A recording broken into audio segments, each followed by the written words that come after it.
Hello दोस्तों, स्वागत है आपका आपके अपने यूट्यूब चैनल शिक्षा संकल्प एकेडमी में। तो कैसे हैं आप लोग? आशा करता हूं बहुत ही अच्छे होंगे। इससे पहले वीडियो में हमने हिस्ट्री का दूसरा चैप्टर देखा था। बिहार बोर्ड के क्लास 12th के इतिहास के दूसरे चैप्टर को हमने देखा था। इस वीडियो में हम लोग तीसरे चैप्टर का बहुत ही अच्छी तरीके से रिविजन करने वाले हैं। इसका मतलब है कि तीसरे चैप्टर में जितने भी ऑब्जेक्टिव या सब्जेक्टिव क्वेश्चंस हमारे बोर्ड एग्जाम में पूछे जाते हैं, सभी इसी वीडियो में हम लोग क्लियर कर लेंगे। तो वीडियो को शुरू करने से पहले आप लोगों से एक ही गुजारिश है, अगर आप हमारे चैनल पर नए हैं और अभी तक चैनल को सब्सक्राइब नहीं किया है तो सब्सक्राइब करके बेल आइकन को प्रेस कर दीजिए, ताकि हमारी तरफ से कोई वीडियो अपलोड हो तो सबसे पहले आप तक नोटिफिकेशन पहुंच जाए और आप वीडियो को देखकर लाभ उठा पाए। साथ ही साथ अपने उन दोस्तों को शेयर कर दीजिए जो कि इस बार बोर्ड का एग्जाम देने वाले हैं, और वीडियो को एक लाइक कर दीजिए ताकि हमें मोटिवेशन मिल सके और हम आपके लिए ऐसे ही वीडियो बनाते रहें। तो चलिए शुरू करते हैं आज का हम अपना ये वीडियो। सबसे पहले हम लोग देख लेते हैं पाठ का क्या नाम है। तो इस पाठ का नाम है बंधुत्व, जाति तथा वर्ग। देखिए, इस पाठ के जितने भी मेन टॉपिक है, महत्वपूर्ण तथ्य हैं, जो भी ऑब्जेक्टिव या सब्जेक्टिव क्वेश्चन बोर्ड एग्जाम में आते हैं, उन्हीं टॉपिक को, उन्हीं तथ्यों को, उन्हीं क्वेश्चंस को हम लोग इस वीडियो में क्लियर करेंगे। पूरा पाठ पढ़ेंगे नहीं, सिर्फ पूरा पाठ का हम लोग सारांश देखेंगे। एक हिसाब से समझिए तो हम लोग पूरा रिवीजन करेंगे कि आखिर इस पाठ में है क्या। कम समय में हम लोग पूरा पाठ का रिवीजन करने वाले हैं। तो सबसे पहले देख लेते हैं कि महाभारत। इस पाठ में हमें मुख्य रूप से महाभारत जो महाकाव्य है उसके बारे में, और पीछे जो भी है बंधुत्व, जाति तथा वर्ग के बारे में हम लोग को पढ़ना है कि पहले जाति व्यवस्था कैसी थी, कितने वर्ण थे, कैसा विवाह प्रकार था, सभी इस पाठ में हम लोग को पढ़ना है। सबसे पहले हम लोग देख लेते हैं कि महाभारत क्या है। तो महाभारत जो है, हम लोग जानते हैं कि भारत का एक प्राचीन महाकाव्य है। और अगर हमसे सब्जेक्टिव में या सब्जेक्टिव में अगर क्वेश्चन कर दिया कि महाभारत के विषय में आप क्या जानते हैं, महाभारत का संक्षिप्त परिचय दीजिए, या महाभारत के विशेषताओं को लिखिए, या महाभारत के बारे में अपने शब्दों में लिखिए, तो हम लोग समझ लेते हैं। महाभारत जो है एक गतिशील महाकाव्य था। क्या था? गतिशील महाकाव्य है। महाभारत एक गतिशील महाकाव्य है जिसमें प्रारंभ में 8800 के आसपास श्लोक थे, अभी 1 लाख से भी अधिक श्लोक है। और इसमें कौरव और पांडव के बीच जो युद्ध हुआ था उसी का वर्णन किया गया है महाभारत में। और युद्ध किसको लेकर हुआ था? तो उत्तराधिकार को लेकर हुआ था। किसको लेकर हुआ था? उत्तराधिकार को लेकर कौरव और पांडव के बीच जो युद्ध हुआ था वही महाभारत है। और इसके लेखक जो है वह वेदव्यास है, और इसके मूल कथा के रचयिता भट्टसारथी है। तो ऑब्जेक्टिव में आपसे अगर सवाल कर दिया कि महाभारत के लेखक कौन है, तो वेदव्यास है। महाभारत के लेखक वेदव्यास है और मूल कथा के रचयिता भट्टसारथी है। आगे हम लोग देख लेते हैं महाभारत का समालोचनात्मक संस्करण। महाभारत का समालोचनात्मक संस्करण क्या है? महाभारत का समालोचनात्मक संस्करण वी.एस. सुक्तांकर के द्वारा तैयार किया गया था। 13,000 पृष्ठों में, कुल कितने पृष्ठों में? 13,000 पृष्ठों में वी.एस. सुक्तांकर के द्वारा तैयार किया गया था। इसे तैयार करने में कुल 47 वर्षों का समय लगा था। तो इसमें आपका एक दो ऑब्जेक्टिव भी हो रहा है कि महाभारत का समालोचनात्मक संस्करण किसने तैयार किया था? तो वी.एस. सुक्तांकर ने तैयार किया था। कितने पृष्ठों में तैयार किया था? 13,000 पृष्ठों में तैयार किया था। और तैयार करने में कितना समय लगा था? तो 47 वर्षों का समय लगा था। अगला हम लोग देख लेते हैं बहुपति प्रथा क्या है। बहुपति प्रथा, तो सबसे पहले देख लेते हैं बहुजोरपति यानी बहुपति यानी एक पत्नी की बहुत सारे पति, एक पत्नी के बहुत सारा यानी एक से अधिक पति, वही बहुपति प्रथा है। जैसे कि हम लोग द्रौपदी को देख सकते हैं, एक द्रौपदी के 5 पांडव यानी 5 पति थे, यह हो गया बहुपति प्रथा। उसके बाद है बहुपत्नी प्रथा यानी एक पति का बहुत सारा पत्नी यानी एक से अधिक पत्नी। जैसे कि हम लोग राजा दशरथ को देख सकते हैं, उनकी एक से अधिक पत्नियां थी, तो इसको हम लोग बहुपत्नी प्रथा कहेंगे। उसके बाद हम लोग देख लेते हैं कि मनुस्मृति के अनुसार विवाह के प्रकार। तो मनुस्मृति के अनुसार विवाह के कुल 8 प्रकार थे। कितने प्रकार थे? ऑब्जेक्टिव पूछा कि मनुस्मृति के अनुसार विवाह के कितने प्रकार थे? तो मनुस्मृति के अनुसार विवाह के 8 प्रकार थे, जो कि है देव, ब्रह्म, आर्ष, प्रजापत्य, ये 4 अच्छे थे। उसके बाद है असुर, राक्षस, गंधर्व और पैशाच, ये 4 बुरे विवाह थे। ऐसा कहा जाता है कि 4 अच्छे थे और 4 बुरे थे। देव, ब्रह्म, आर्ष, प्रजापत्य, असुर, राक्षस, गंधर्व, पैशाच। उसके बाद विवाह के 2 प्रकार और थे, अंतर्विवाह और बहिर्विवाह। अंतर्विवाह क्या होता था? गोत्र के अंदर विवाह, जिसमें लड़का और लड़की दोनों एक ही गोत्र के हो, उसको हम लोग अंतर्विवाह कहेंगे। और बहिर्विवाह का मतलब गोत्र के बाहर विवाह, जिसमें लड़का और लड़की का गोत्र अलग अलग हो, जो कि हमारे हिंदू धर्म में अभी भी होता है।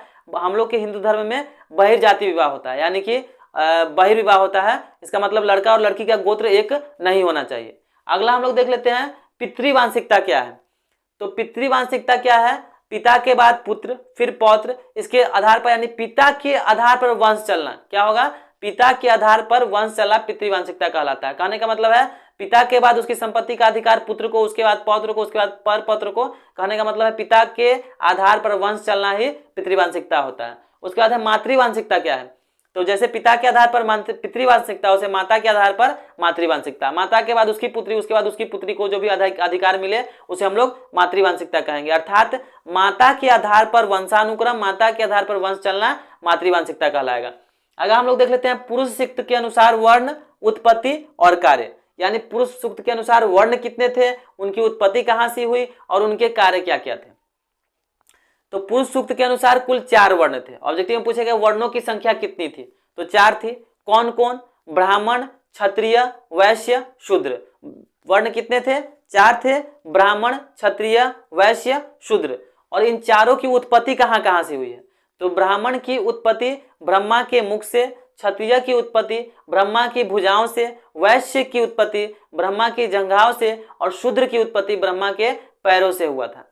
तो ये तो हमने समझा कि वर्ण कितने थे और इनकी उत्पत्ति कहां से हुई। अब इनके कार्य हम लोग देख लेते हैं कि वर्णों के कार्य क्या थे। सब्जेक्टिव में अक्सर सवाल पूछ दिया जाता है कि वर्ण कितने थे, उनकी उत्पत्ति और उनके कार्यों की विवेचना कीजिए, उनके कार्यों को लिखिए। तो सबसे पहला है ब्राह्मण।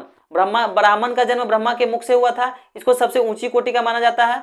तो ब्राह्मण का कार्य दान दक्षिणा लेना, वेद पढ़ाना और वेद ग्रहण करना था, ठीक है। उसके बाद है क्षत्रिय। क्षत्रिय का जन्म ब्रह्मा की भुजाओं से हुआ था। इनका काम है दान दक्षिणा देना, लोगों की रक्षा करना, शासन संभालना और वेद पढ़ना, इनका कार्य था। उसके बाद है वैश्य। वैश्य का काम कृषि तथा पशुपालन करना था। और शूद्र, वैश्य का जन्म जो हुआ था ब्रह्मा की जंघाओं से हुआ था। उसके बाद है सबसे अंतिम वर्ण जिसको सबसे छोटा माना जाता है शूद्र।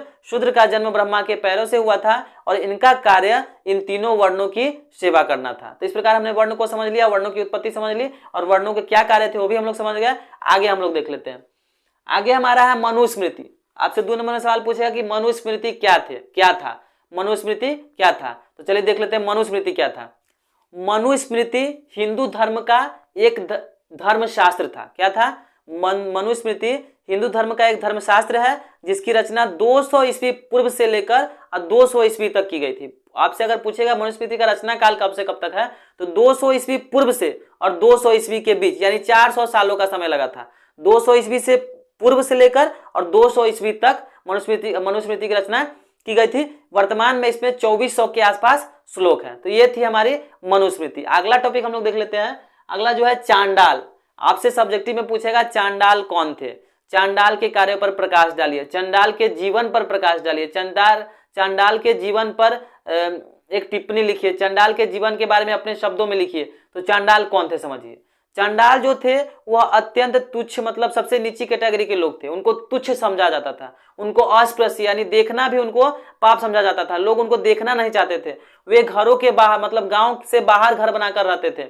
उसके बाद वे जो मरे लोगों की अंत्येष्टि यानी जलाने का कार्य किया करते थे और लोगों के मरने के बाद उनके आभूषण, उनके मरे हुए लोगों के बर्तन में अपना खाना बनाते थे, पत्थर के आभूषण पहनते थे। उसके बाद जब भी वह सड़क पर निकलते थे तो ढोल ताली पीट कर निकलते थे ताकि उनको कोई देख ना पाए, उनको सूचना देना होता था कि हम घर से बाहर निकल रहे हैं। इस प्रकार जो चांडाल थे वह बहुत ही निम्न कोटि के माने जाते थे, उनको देखना भी पाप समझा जाता था।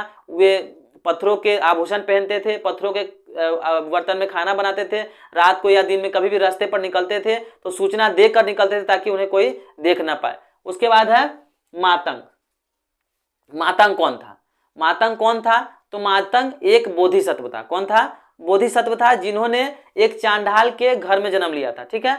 और उनका विवाह दित्थ मांगलिक नामक एक व्यापारी की पुत्री से होता है और इसका एक बेटा था जिसका नाम था मांडव्य कुमार। बड़ा होकर बेटा बहुत ही ज्ञाता दाता बनता है। वह प्रतिदिन 1600 ब्राह्मणों को भोजन कराता था। एक दिन मातंग जो था वह भी ब्राह्मण का रूप धारण कर जाता है भोजन करने के लिए, लेकिन जो मांडव्य कुमार था वह उसे पतित कहकर, यानी कि तुम चांडाल हो, तुम पतित हो कहकर उसको वहां से भगा देता है और दित्थ मांगलिक उसके पीछे पीछे जाती है। तो इस प्रकार मातंग जो था वह एक बोधि सत्व था जिन्होंने चांडाल के घर में जन्म लिया था। उसका विवाह एक व्यापारी पुत्री दित्थ मांगलिक नामक लड़की से हुआ था। उसका एक बेटा था मांडव्य कुमार जो कि बहुत ही पढ़ा लिखा और वेदों का ज्ञाता था। वह प्रतिदिन 1600 ब्राह्मणों को भोजन कराता था। तो इस प्रकार हमने बंधुत्व, जाति तथा वर्ग पाठ के महत्वपूर्ण तथ्यों को, महत्वपूर्ण टॉपिक को क्लियर कर लिया है। इस पार्ट में इससे ज़्यादा सब्जेक्टिव या ऑब्जेक्टिव क्वेश्चंस कोई भी हमारे परीक्षा में नहीं पूछा जाता है। तो आप इसको मेरे साथ साथ या तो वीडियो को दोबारा से शुरू करके फिर से अपने कॉपी पर क्वेश्चन बनाकर उसको आंसर के साथ नोट कर सकते हैं, ताकि आपको ये याद करने में कोई दिक्कत नहीं है। आज की इस वीडियो में बस इतना ही। आशा करता हूं कि हमने काफ़ी कम समय में यह पार्ट क्लियर कर लिया है। फिर मिलेंगे एक नए वीडियो के साथ, हिस्ट्री के अगले पार्ट के साथ। तब तक के लिए धन्यवाद। जय हिंद।